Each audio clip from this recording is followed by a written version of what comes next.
Assalamualaikum warahmatullahi wabarakatuh. Tabik pun,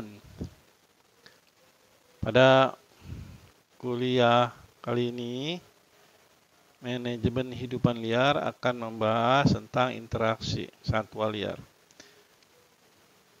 Interaksi satwa liar bisa diantara satu individu dengan individu lainnya dalam suatu populasi. Bisa juga individu dengan spesies lainnya. Bisa juga interaksi antar populasi satu dengan populasi lainnya. Bisa juga interaksi antara spesies dengan lingkungan abiotiknya. Nah, itu berdasarkan Susiana tahun 2013. Pada aktivitas penggunaan habitat akan terlihat pola interaksi organisme dengan habitatnya. Sebagai suatu contoh, burung-burung merandai yang memanfaatkan mangrove untuk istirahat dan berkembang biak. Kemudian burung itu juga bisa mencari makan di substrat tempat tumbuh mangrove itu sendiri. Menurut Odum 96, sifat interaksi spesies dibedakan menjadi 3, yaitu interaksi yang sifatnya positif, kemudian sifatnya negatif, dan netral. Interaksi netral di antara hubungan dua jenis organisme yang tidak saling mempengaruhi atau tidak saling menekan, atau tidak saling merusak.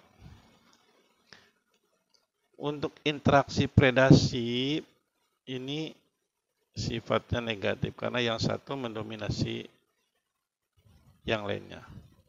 Hubungan antara dua jenis organisme yang berbeda di mana yang satu sebagai pemangsa, yang lainnya yang dimangsa. Misalnya antara karnivor dengan herbivor. Harimau memangsa rusa. Nah, ini disebut sebagai interaksi predasi yang bersifat negatif. Interaksi kompetisi, yaitu hubungan antara dua jenis organisme atau komunitas atau yang lebih sering bersaing dalam mencari pakan atau tempat bernaung atau tempat beristirahat, berkembang biak, atau juga untuk mencari pasangannya di dalam satu kelompok. Dan ini adalah kompetisi. Kemudian interaksi yang lain itu berupa simbiosis, meliputi hubungan antara satu individu dengan individu lain, bisa di spesies yang berbeda. Misalnya simbiosis parasitisme. Contohnya cacing pita di dalam perut satwa atau kutu di dalam kulit satwa ataupun lalat penghisap darah di permukaan kulit gajah. Nah, pada flora misalnya tumbuhan pencekik pohon inangnya. Pada awalnya kecil, dia menempel, setelah besar, dia malah mencekik tumbuhan inangnya sehingga mati.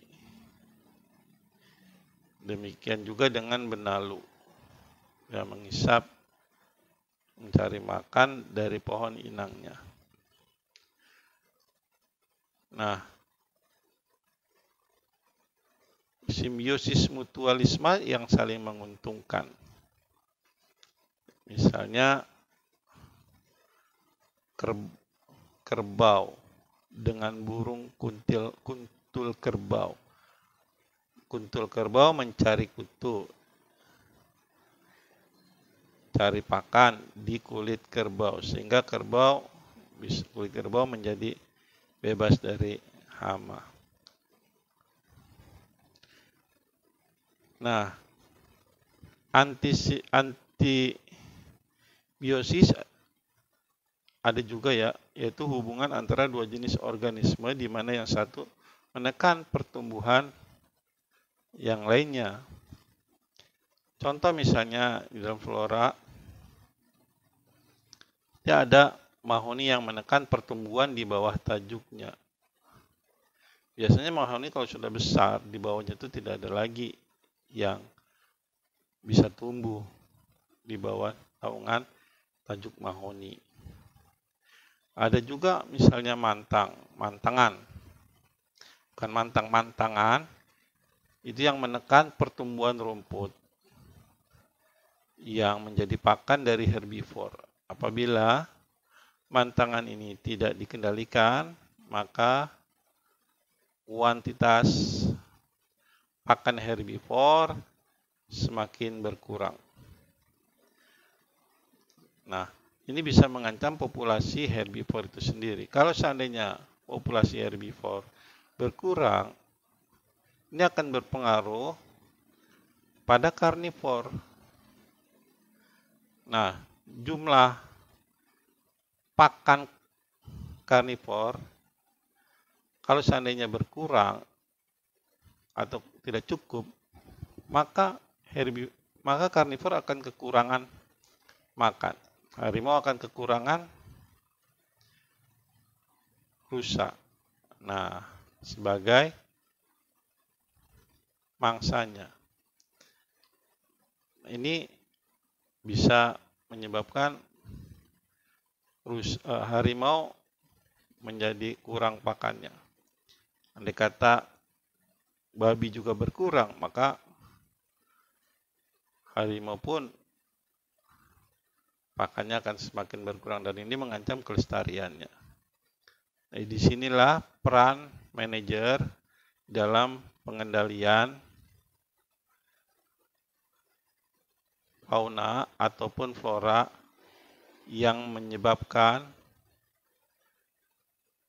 kerusakan ataupun ketidakseimbangan di dalam rantai makanan. Demikian interaksi di dalam manajemen hidupan liar. Wassalamualaikum warahmatullahi wabarakatuh.